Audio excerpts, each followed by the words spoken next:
Yes, hello our viewers, welcome back for the next video. We are still handling differentiation. Last time we looked at what is differentiation and how to derive that formula of dy dx. If you did not watch that video, I shall leave a link after this video. Down there you click, it will take you to the video which we made on introduction to differentiation. Now today we are going to look at the methods, the various methods of differentiation. But we are starting with differentiation from first principle.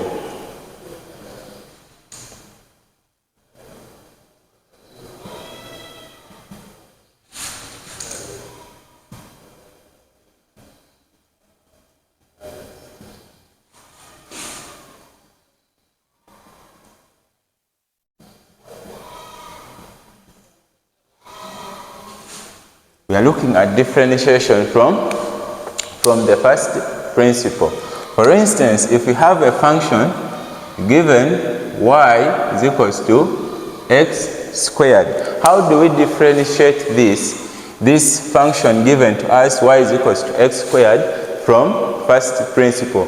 I will take you step by step on how to handle it.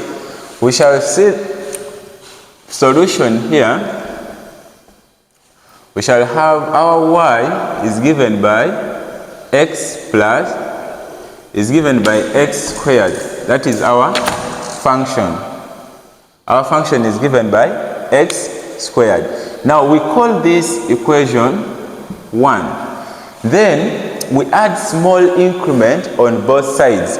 We add small increment in x, then small increment to x, but it should be to x only.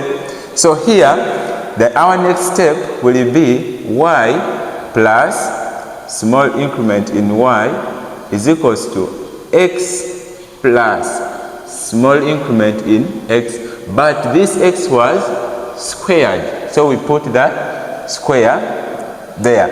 So if we try to expand this, we shall have y plus delta y is given by x squared plus 2x delta x, then plus delta x squared. So if we call this our equation 2, then if we subtract equation 1 from 2, we shall have y plus delta y minus y is equals to x squared plus 2x delta x plus delta x squared, then minus x squared. Here we are seeing that this x squared is cancelling with this x squared, and this y is cancelling with this y.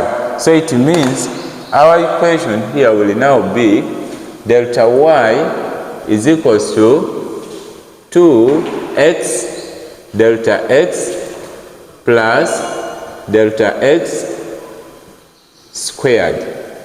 There where we are. So the next step from here will be dividing through by delta x. We divide both sides by delta x. By delta x, so it will be x delta y divided by delta x is given by 2x delta x plus delta x squared divided by delta x. Then from there we simplify the right hand side by factoring out delta x from this right hand side. So it means we have our delta y over delta x is given by delta x into 2x plus delta x divided by delta x. divided by delta x. And here we are seeing that this delta x and delta x, they are going to cancel out. So we shall have our delta y over delta x is equals to 2x plus delta x. Then from here, we take limit from on both sides. So we shall have limit as delta x approaches 0 of delta y over delta x is equals to limit as delta x approaches 0 of 2x plus delta x. Then we know that limit as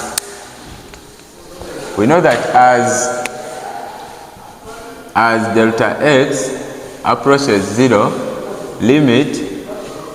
the limit of delta x approaching 0 of delta y over delta x tends to dy dx there. So it means our function now will become dy dx is given by, here we are saying that this delta x is going to tend to 0. It means the whole of this part of delta x will become 0. So it means the whole part here, this 2x is not affected by delta x going to 0 because it has no delta x component. So it is going to remain the way it is. So we shall have our dy dx to be given as 2x as our